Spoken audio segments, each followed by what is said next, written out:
Namaskaram. Welcome back to Urban Philosopher. We continue with the Bhagavad Gita series.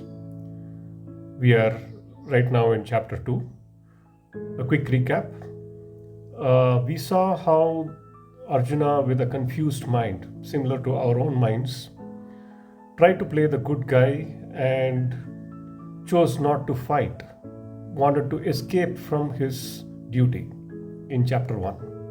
When this was challenged by Sri Krishna as being immature and unmanly, Arjuna decided to surrender to his mentor, Sri Krishna.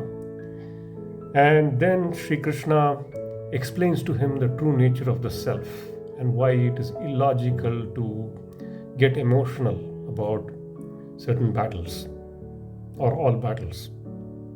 And then why it is essential not to walk away from a challenge.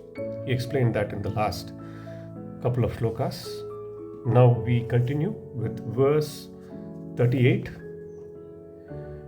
Regarding, the blessed Lord said, regarding pleasure and pain, gain and loss, victory and defeat, as alike, prepare yourself then for battle, you will not thus incur sin.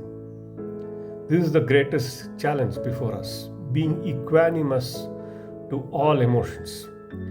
Now, you might think that this is, there are a lot of people saying this is unpractical and so on, but it is not. See, if you create a certain affinity in your mind towards one thing and certain hatred towards another, that you at that moment you are creating karma. Or karma, by the way, is your programming. Okay? And each time something which you don't like comes, you will create more unhappiness. So your goal, essential goal, is to be happy all the time, irrespective of what happens outside. So how do we do this? Okay? How do we do this? The only way we can do this is we cannot control what's happening outside. The only way we can do this is, we remain equanimous and centered in our happiness, centered in ourself, okay, unaffected, which is actually unaffected by what's going on outside. So instead of being connected to the body or mind, which is connected towards the external world, we remain centered in ourself, equanimous in pleasure and pain, gain and loss. Okay. So Bhagavan continues, verse 39. The requisite mental attitude towards the self has just been taught to you. Now hear about it in respect to the way of action or karma yoga. Being endowed with being endowed with which, O Partha, you will get rid of the bondage of actions. Basically, you will get rid of prarabdha karma or bondage or being stuck in life. If you follow this is the path of liberation. Okay, so in this there is no waste of any undertaking nor chance of incurring sin. Even the least bit of this religion saves one from great danger. In this descendant of Kuru, which is Arjuna, there is a single one-pointed determination. The thoughts of the irresolute are many-branched and infinite. Okay, so basically Sri Krishna is saying, if you are centered towards the self or Atman, okay, and equanimous towards all that is happening outside, pleasure and pain, loss or gain, then there is no waste, there is no loss, there is no waste in undertaking any challenge, okay, and you will be saved from sin. Okay, if you believe in sin, there is no mistake which you can make, and you are single pointed towards in one direction of doing your duty. Verse 42. The dull-witted, whose minds are full of desires, who regard heaven as their highest goal, who are enamored of the panegyric statements in the Vedas and assert that there is nothing else higher than heaven. Speak familiar flowery words about numerous kinds of rites prescribed by the Vedas, producing birth, actions, and their results as the means of enjoyment and power. Those who are attached to enjoyment and power and whose minds are carried away by these flowery words do not attain one pointed determination leading to concentration on the Lord. The Vedas deal with subjects coming under the three gunas. O Arjuna, be above the three gunas. Three gunas refers to Rajas, Tamas, and Satvik. There is a full chapter on that later on.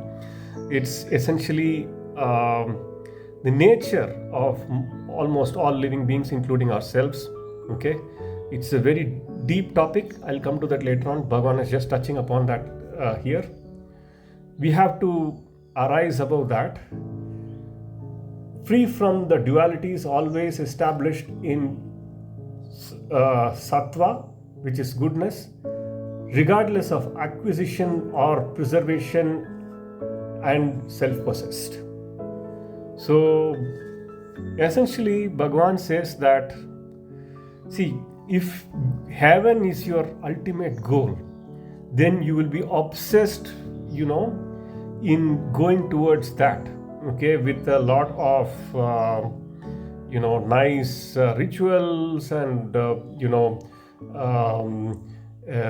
which are prescribed. Rituals need not be actually the religious rituals which we are referring to. Rituals include the things which we are doing every day, day to day in our life, in our work, at home, including attending meetings, including facing each other, challenging each other, and working with some difficult people and so on. Okay, these are also rituals. If you are used to agile, there are agile rituals also in work. Okay, so if your ultimate goal is heaven, okay, then you will be how to do this right, how to do that right. Well, those are also important. That's not the final goal. Your final goal, is to be liberated from any bondage of karma, any bondage of, this day-to-day work. Okay. So because if you go to heaven, even in your work, if you go to the highest position, even there you won't be satisfied. You want to go to some other place higher. The desire is endless. You might have grown in your career to a certain extent, you might have grown in your life to a certain extent, but each time you reach to a particular point, it's no longer enough, and you want to go further. So the goal has to be to get liberated from this.